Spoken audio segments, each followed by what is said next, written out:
Vote পরবর্তী হিংসার অভিযোগ, মারধর, বাড়ি ভাঙচুর ও মানুষের কাছ থেকে বিভিন্নভাবে টাকা তোলার অভিযোগ। দত্তপুকুর থানার পুলিশের হাতে গ্রেফতার কাশিমপুর পঞ্চায়েতের প্রধান মেঘনাথ দাস ও কাশিমপুর পঞ্চায়েতের উপপ্রধানের স্বামী গোপাল কাঞ্জিলাল এবং তার ছেলে সম্বিত কাঞ্জিলাল।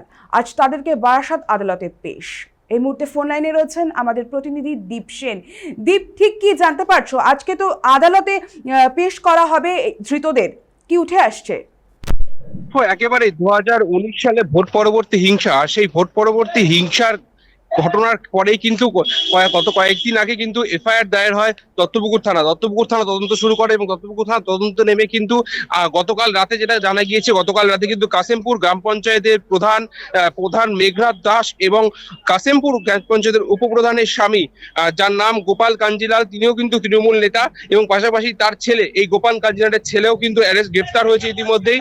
তাদের কিন্তু ইতিমধ্যেই বারাসাত যে মেডিকেল কলেজ, সেখানে কিন্তু মেডিকেলের জন্য নিয়ে আসা হয়েছে এবং তাদের মেডিকেল টেস্টের পর আজকে কিন্তু আর কিছুক্ষণের মধ্যেই বারাসাত যে জেলা আদালত রয়েছে সেই জেলা আদালতে পেশ করা হবে। এবার দেখার বারাসাত জেলা আদালতে তাদের কি রায় হয় বা কি অর্ডার দেয় বারাসাত জেলা আদালত। পৃথা, ধন্যবাদ দীপ, আমাদের সঙ্গে থাকার জন্য। আমরা যেমনটা জানতে পারছি যে এই যে গ্রেফতারি, অর্থাৎ কাশিমপুর পঞ্চায়েতের প্রধান মেঘনাথ দাস ও কাশিমপুর পঞ্চায়েতের উপপ্রধানের স্বামী গোপাল কাঞ্জিলাল এবং তার ছেলে সম্বিত কাঞ্জিলাল, আজ তাদেরকে বারাসাত আদালতে পেশ করা হবে।